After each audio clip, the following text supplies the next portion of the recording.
I believe that it's really important to give others the chance to at least redeem themselves. Not just like talking about me, but like in general, unless you're like J.K. Rowling. I feel like J.K. Rowling is way too gone. I wanted to talk about the Google Doc that I recently dropped and like the aftermath that like came from it, and also a little bit about my past, because you know, I was not always a leftist. I was not always speaking out for social causes. I was not always interested in these things, right? I was really like, growing up, I was obviously struggling with gender dysphoria, and I kind of had issues like actually caring about other things. Like my life basically was just, I am unhappy because I was born male. I am struggling because I want to be a girl. I don't actually care about what is going on in the world because I don't even feel like I belong in this world to begin with. I feel out of place. I feel alone. I feel helpless. I didn't really know what my place in society was. I wasn't really like interested in my place at all, right? Because I was struggling with gender dysphoria to the point where I started disassociating. I kind of used video games as a form of escapism. In school back then, in high school, we had like politics. We're talking about politics. I never cared about any of it. I still went voting, but I just like flipped a coin. I was just like picking arbitrarily as something that like, oh, maybe they are saying something good. I'm not going to dive deeper into it, and I'm just going to vote for them. I know that I didn't like conservatives because I didn't like Christianity, and I still struggle with religion and like how much influence religion has. But I never really like cared to look deeper into it. Ignorance is bliss is true. It's way easier to be a centrist who doesn't care about anything. Caring about things, being educated is exhausting. Real. You know, there's so much going on in the world. If you start deep diving into it, you're going to feel really helpless. That's kind of like how I felt when I was, you know, starting to realize that trans people exist. I was like, okay, so trans people exist, but you know, in order to transition and so on, everything is hard. It's not perfect. Everything is overwhelming. I don't even want to look into it because I know that I'm going to be exhausted. I don't even have the energy to wake up. I'm just going to like start playing video games as like a form of escapism instead. I'm just going to like pretend. Eventually, I'm going to grow out of it anyway. And I was also like influenced by the talking points of my environment, being like, someone believes that gender is just like a social construct. That's ridiculous. Oh, that's crazy. These people believe that men can become women, and I was like, oh, that sounds ridiculous. That's stupid. Haha. I never really cared a lot about it. I don't also have to like endure systemic racism, for example. I was being perceived as a cis male, despite still getting misogyny and so on, being hit with like, oh, you act like a girl. Oh, this is for girls. You should do this. Be a real man up type of stuff. Like, I didn't have to deal with like the typical misogyny, right? Especially when it comes to like video games, I forced my voice deeper in order to sound more like a guy, like a straight guy, in order to not have people attack me for my voice like they used to. Like growing up, they used to actually attack me for my voice. So when I was like 16, 17, I started practicing my voice to make it sound deeper. I didn't have to worry about like getting by every single day. I was just like wasting away my entire life and just like playing games. I also started consuming a lot of content, right? I started seeking out this content, this negative content of like, oh, woke feminist SJW gets owned by John Peterson. Milo Yiannopoulos owns feminists or stuff like that, right? The debate bro type of era, coming from like a point of like authority, being like, oh, these people are very eloquent, so that means they're actually correct. Yeah, US politics is really easy. Just vote against Republicans every time. Yeah. But the Democrats are also not really that great, to be honest. But anyways, I was like really absorbed in this type of content. I do have both books of John Peterson. I've read the first one and I finished it and I was like, this fucking sucks.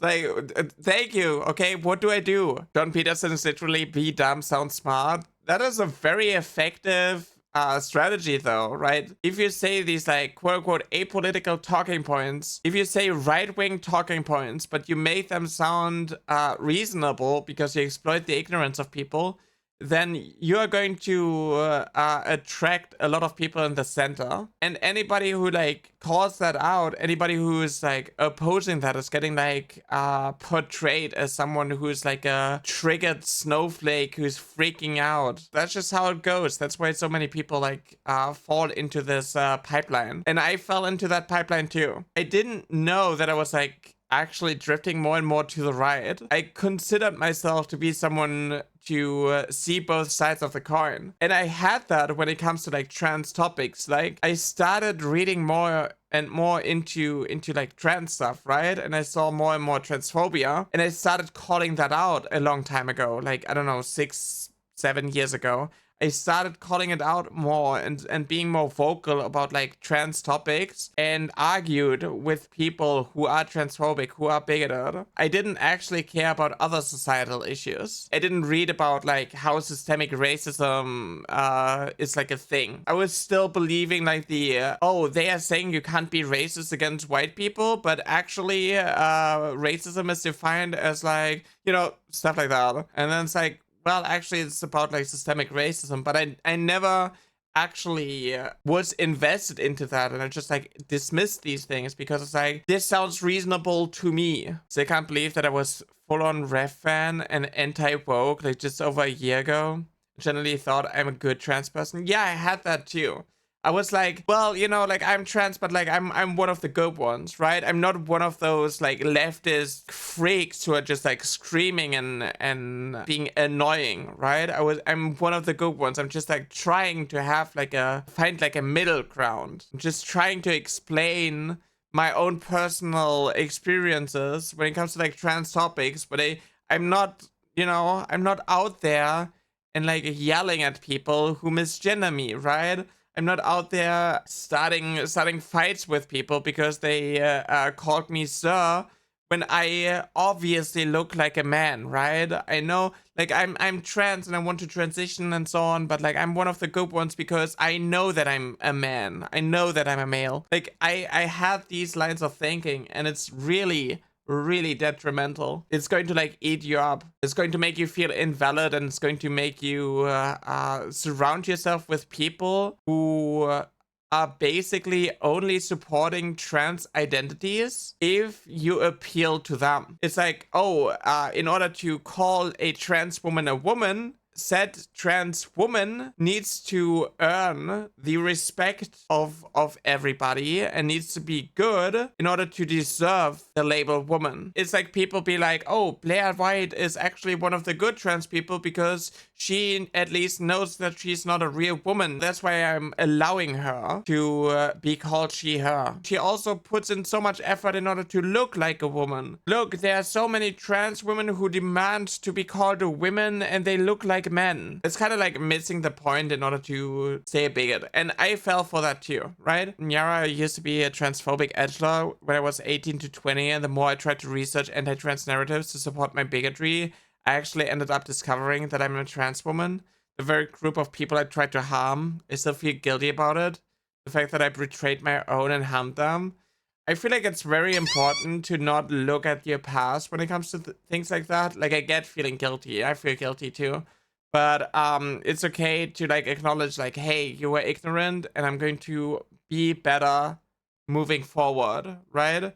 It's more important what you are doing right now than it is what you did in the past when you were ignorant. You're not the same person that you were that you used to be. What I'm like trying to say is that I had a lot of these bigotries. I had a lot of resentment for myself and lashed out on other groups, especially, you know, when it comes to like the trans community. I lashed out on people who were vocal about it because I was like, if you would stop speaking, then these other people wouldn't have to take our rights away or something like that. I had these beliefs. I had that ingrained into me. I picked that up by like through the content that I consumed. I was never right-wing, but I used to watch Calvin Garra and believed in trans medicalism. I also used to think non-binary was stupid. Yeah, I had that too. I also believe that being non-binary is stupid, and I believe that if you want to be a woman, then you have to be a woman, and you're only allowed to call yourself a woman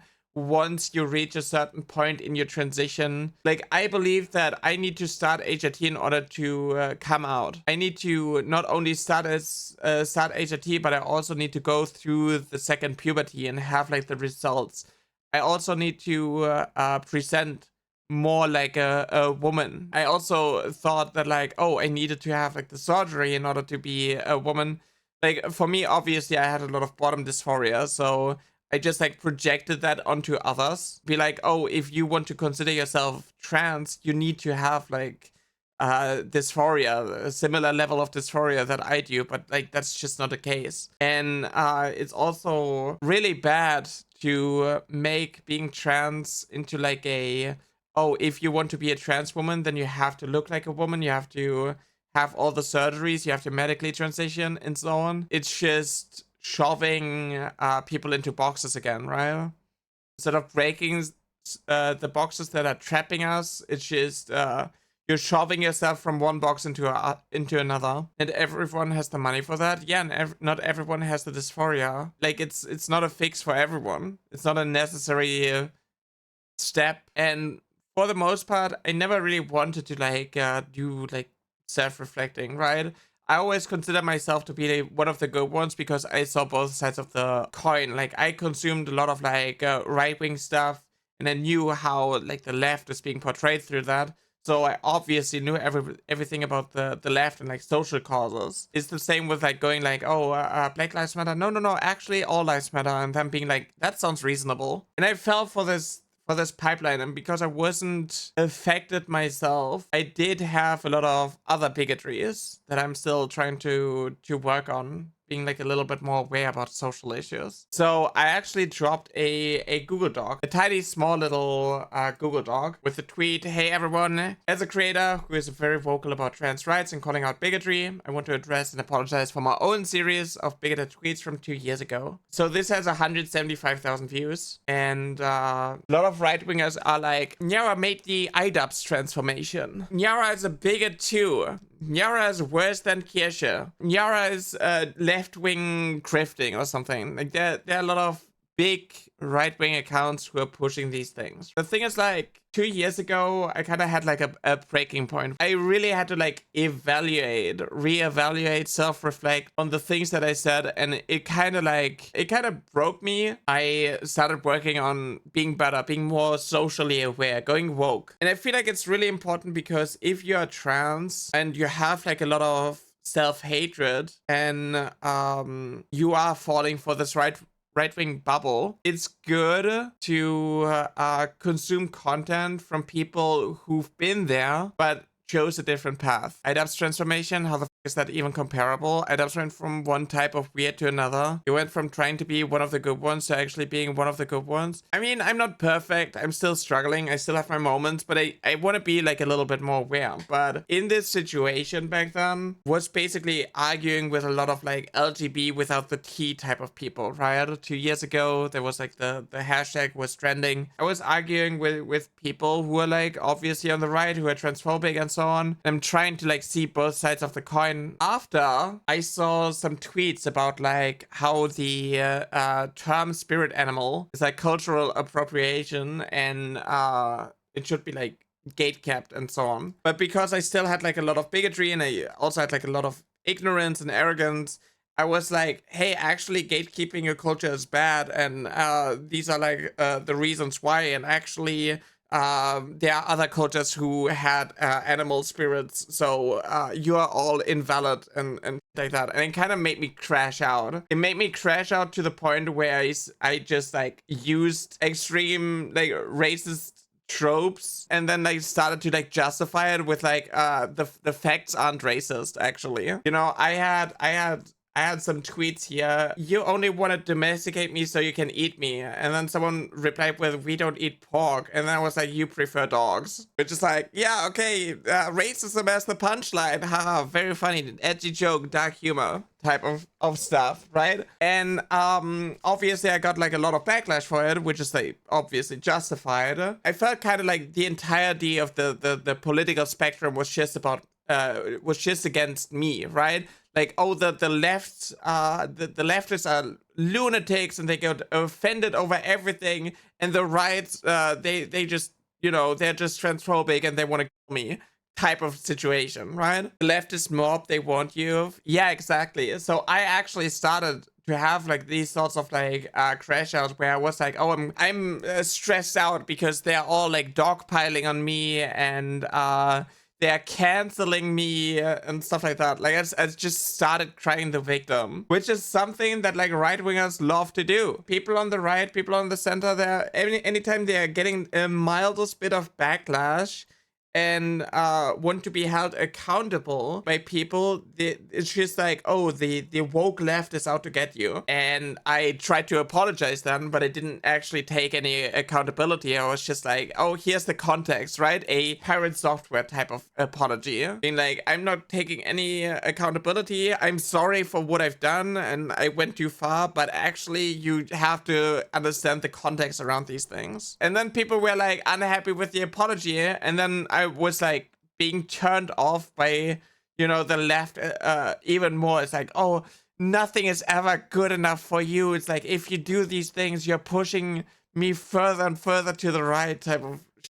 And then I just like started deleting my account, and I was like, I'm not doing well. Like, I'm actually mentally struggling. I need to go to therapy. I need to fix things. Then I worked on things. I found out that I had like too low estrogen prescribed to me. I was basically menopausal. I had therapy and talking a little bit more about these things. I was consuming a lot more neutral and leftist media. I was just like being more aware of like situations going on. I believe that it's really important to give others the chance to at least redeem themselves. Like, even not just like talking about me, but like in general, depending on like what you've done, I feel like there's still like a redemption arc that could be there. Unless you're like J.K. Rowling. I feel like J.K. Rowling is way too gone. But as someone who was falling for this pipeline and could have been dragged deeper, I want to kind of position myself in a way of like, I'm a leftist creator, but like I was there, right?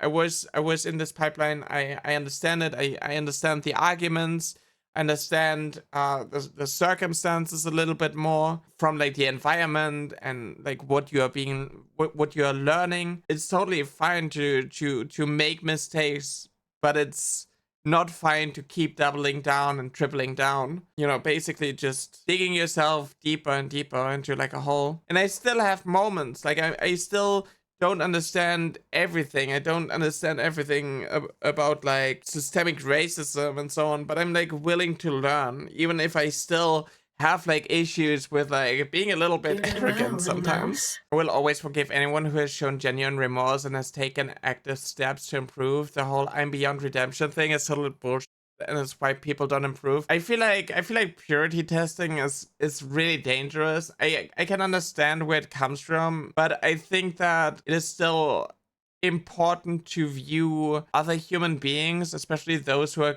kind of on the fence of issues, as redeemable. But I thought that it would be like really important for me to actually like speak about these things and talk about it more openly in order to position myself as someone who you know, kind of made like a 180. I never was interested in political things, and now I'm not just like involved or like interested in like the trans debate, but it's also you know, about like capitalism in general and like systemic issues that we have to deal with. A lot of the things that I consume are kind of UK or US politics. I kind of have to do like a better job actually caring about what is going on in Germany, because Germany is a mess as well. The problem that I always have is that it makes you feel a little bit helpless, right? Once you start becoming more woke, you feel like you can't really do a lot of things. But it's important to be vocal, be visible, and be there for each other. Maybe have like a conversation with someone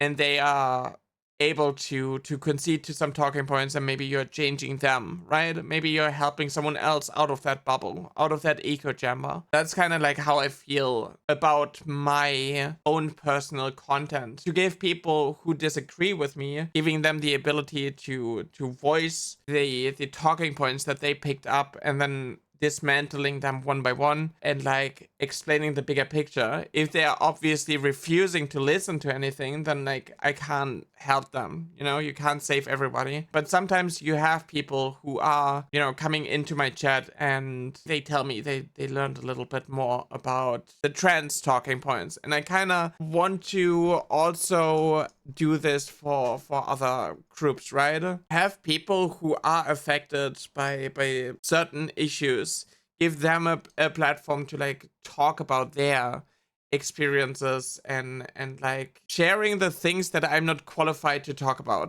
But yeah, like it's not about like wiping the slate clean. It's just about like sharing where I came from and how I ended up in this pipeline, how I went downhill like that, how I got sucked in deeper. And a lot of it was because of like not wanting to involve myself in these difficult conversations, being really self-absorbed about like trans stuff, having a lot of like self-hatred, using a lot of like forms of media as a form of escapism. I feel like a lot of people, you know, they have their growth. I don't know a lot of people who by default are leftist and they are perfect and so on in every sense of the way, because like you have to educate yourself on these things. You have to look deeper. You have to have the energy to actually understand the talking points.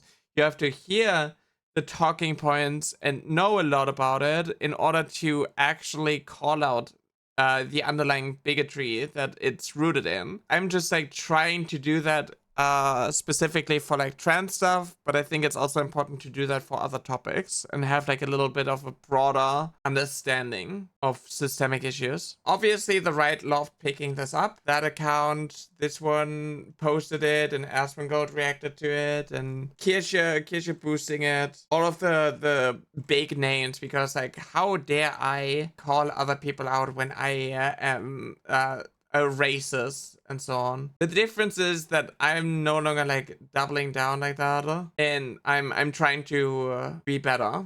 I'm trying to do better. That's just the difference, right? Hewwo drops a Google Doc apology for past 2023 bigoted tweets. I saw Asmongold going off on me like completely. It's kind of wild how much like actual hatred he has for me because I called out Kirsche. This is just a small snippet. The whole segment is 6 minutes 50 long.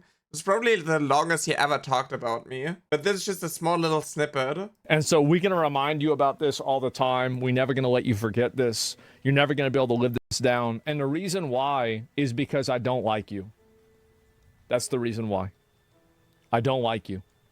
I could make it a moral reason or whatever, and there's a degree of that exists, but the real reason is because I don't like you. I don't like what you represent. I don't like how you act. I don't like your personality, and I'm going to try to do as much as I can to remind everybody for as long as I can about how much of an unpleasant, problematic person you are, because you did the exact same thing to other people. Now, this would have never happened to you if you didn't decide to open your mouth and start talking. But think about it next time before you want to step into the arena, because now you're here and there's no getting out. It's so wild to me how much this guy hates me. He went on a 6 minute 50 rant, and then apparently later on he was talking about how the trans community is problematic and nobody has issues with the LGB, when he is literally someone who is capitalizing off of this Gamergate culture war thing, harassing game devs that are that have like pronouns in their bio, having issues with games that have a female protagonist, having issues with games that feature a gay romance storyline or something. This gaslighting is so insane. It's crazy. This is another segment. I'm not going to show like the full thing, but like it's wild. It's wild actually. What you need to understand about any of these people that do this is that they are mentally ill, abusive, narcissistic, vitriolic, aggressive, bad people. And the only thing that they like to do is they like to attach themselves to social causes that justify that behavior. That's what it is. Tech don't comment. I mean, no one of value gives a single about Myanmar anymore. And that's not true. Any more implies they ever did. They never did. This is just a art on Twitter that just tries to capitalize on hate for other people. And so, yeah, it's just really sad. They've been eating their own for 15 plus years. Projection is wild. Why is Mr. Inferior Culture trying to have a moral high ground? Yeah. Like, my guy is literally fueling this hatred more and more and capitalizing off of it. He did not just say that you're the one who hates on others. Yeah, I'm sorry for also wanting other people to be held accountable. I do not want to deplatform people. I do not want to cancel people. I want people to be better. I want people to be more aware of what harm they are causing. I want people to know that a lot of the things that they are saying is based in ignorance and bigotry and hatred, and it's factually incorrect. And I want people to be aware of that and actually, you know, do better. Because every single day I try to hold myself to that same standard. Everybody